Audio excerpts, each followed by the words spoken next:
Bonjour et bonsoir, bonne nuit, je vais pas le faire chaque fois que j'en fais. Bonjour, bienvenue sur Remicom TV. Passer d'employé à entrepreneur, un rêve pour beaucoup d'entre vous. Mais est-ce que le rêve est vraiment au quotidien une fois qu'on devient son propre patron? Nous allons le savoir, le découvrir avec vous, Olivier Nimis, bonjour. Bonjour. Alors, est-ce que vous pouvez nous dire si effectivement dans la réalité, on vit sur un petit nuage d'être son patron? Alors je pense qu'il y a énormément de monde qui pense que c'est un rêve de devenir son propre patron, mais ça demande beaucoup d'obligations et beaucoup de contraintes par rapport à une vie d'employé.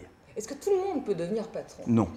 Pour moi, on ne devient pas patron parce qu'on a envie de devenir patron, on devient patron parce qu'on a un projet qui est un projet clair, un projet qui est bien défini, et c'est à ce moment-là que je pense qu'il faut y réfléchir. Et les qualités requises pour devenir patron, est-ce qu'on le sent, qu'on est fait pour ça ou non?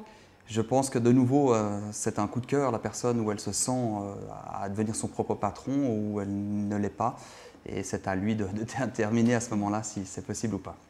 Et en fait, après une longue période de chômage, par exemple, est-ce qu'on peut dire que devenir indépendant soit une solution? Est-ce que c'est facile aussi d'y accéder quand on sort du chômage? Alors surtout pas, c'est pas parce qu'on est dans une période de chômage qui est longue qu'il faut absolument prendre une activité en tant qu'indépendant.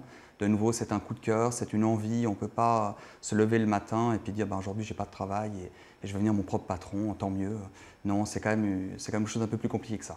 Et puis, on a beaucoup d'idées préconçues. Est-ce que devenir patron, indépendant, est-ce que ça sous-entend automatiquement devenir riche? Alors, je ne pense pas au début. Ça dépend aussi de nouveau les projets. En tout cas, c'est beaucoup de contraintes. Ça veut dire, première chose, c'est de ne plus regarder sa montre. On ne finit plus à 4 heures le soir, mais on finit quand on a fini de faire ce qu'on doit faire. Les vacances, c'est un mot qu'on oublie. Et puis le samedi dimanche, c'est clair que c'est aussi quelque chose qui n'existe plus forcément. Donc il y a des contraintes. Il y a une phase de démarrage qui est toujours un petit peu difficile. Et puis quand le projet est bon et que le projet peut aller jusqu'à maturité, en général, c'est vrai qu'au bout, on peut quand même gagner un peu d'argent. Et pour vous, quoi représente la richesse? Justement, on parle d'argent.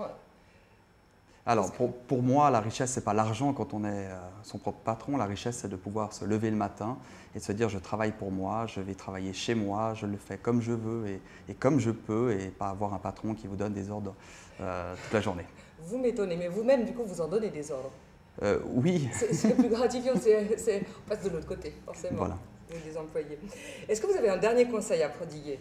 Oui, je crois qu'il ne faut pas que ce soit une obligation, il faut vraiment que ce soit une envie. Et puis avant de se lancer pour devenir son propre patron, il faut bien étudier le marché, il faut bien comprendre tout l'aspect qu'il y a autour d'une activité indépendante. Ce n'est pas facile d'être indépendant, il faut se faire accompagner, il faut écouter, il faut regarder.